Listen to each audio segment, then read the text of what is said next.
If in the event you find yourself suddenly having to live in your car, not nearly as bad as a lot of people think. Of course, it depends on the car you have. If you've got a small car, it's much harder than if you've got a large car.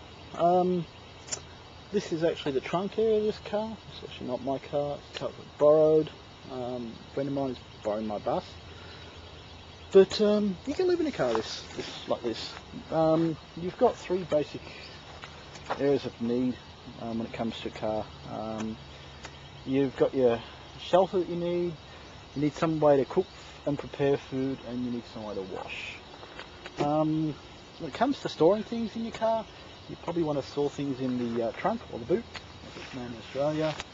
And this is pretty much stuff which I'm going to use for a road trip this weekend. So it's not nearly as full as if I'd be living in this car full time. You'll notice I've used plastic storage buckets, very useful to have, simply because they're lightweight, they're durable, you can normally see what's inside of them, they're easy to stack. So I've got here my wash-up kit. The wash-up kit basically contains a number of basic items. Toilet paper, extremely handy. Even if you're using public toilets, they don't always have toilet paper, so you really always want this stuff. It's got other uses. You can use it as kindling when you're starting a fire. Face washer. Another face washer. The reason why you have two is one's wet, which you use to wet yourself, and the other one's dry to wipe yourself down. Pump of soap, antibacterial, you'll notice. This soap. When you live in a car, it's very important to stay as clean as possible, because, okay, you know what it's like being sick at home.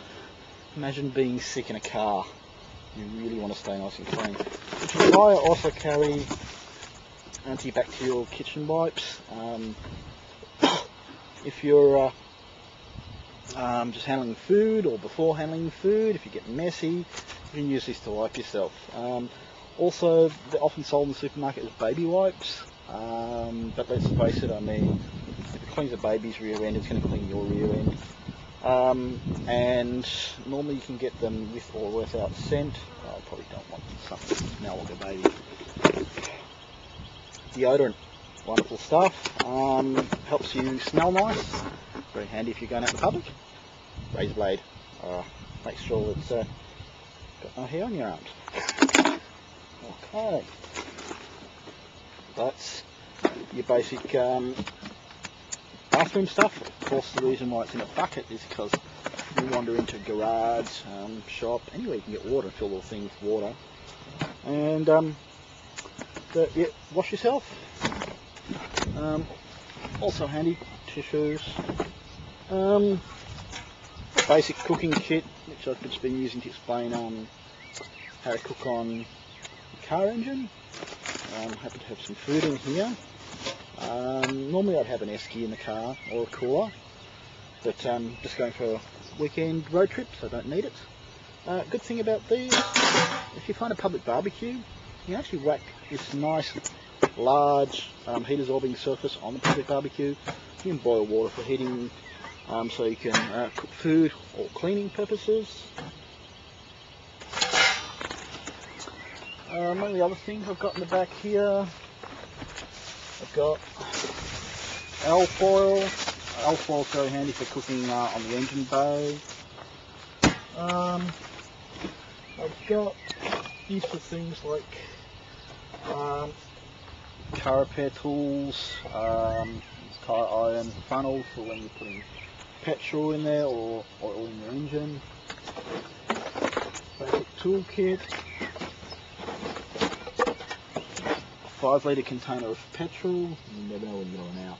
And of course, someone else might run out. Always handy to help someone else. Moreover, on this side, I've got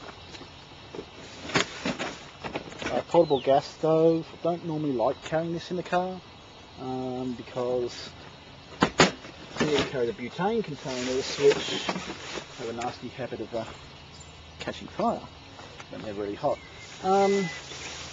One of the demos I'm going to do is how to make blockout curtains. I've just bought this cheap blockout fabric from a store, Spotlight, soft Australian brand, and I'll explain in another video how to make blockout curtains. This is the main sort of like bug out bag. It's got things like metal cup, sewing kit,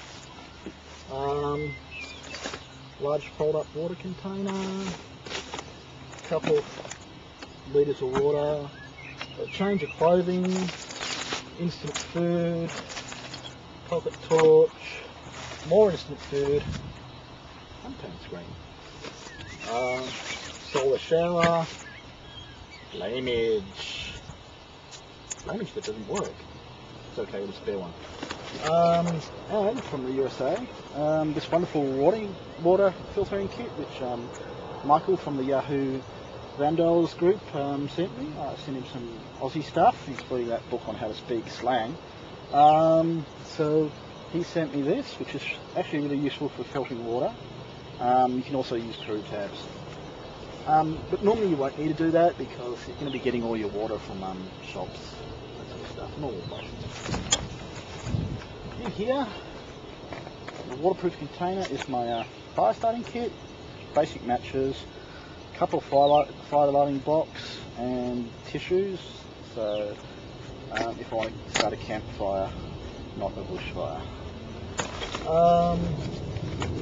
And small LED emergency torch with a hand crank.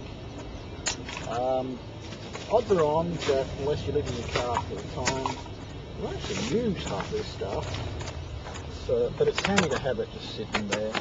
Particularly in my case today, the water, because on this road trip I only got a can of Coke, which wasn't brilliant planning, but I've got this other really useful stuff called money, which you can use to buy food, presuming of course that things haven't gone to crap and there's food to buy. We also have solar battery charger. Solar battery charger's quite useful for if you park for a long time and you just want to keep your batteries basically not fully charged. Well, let's put it this way, if you run a TV, MP3 player, this is not going to be big enough to charge your battery. You need to run your engine every now and then. But if your car is like parked out in the woods somewhere and you just want to keep it trickle charged, this is what this is useful for.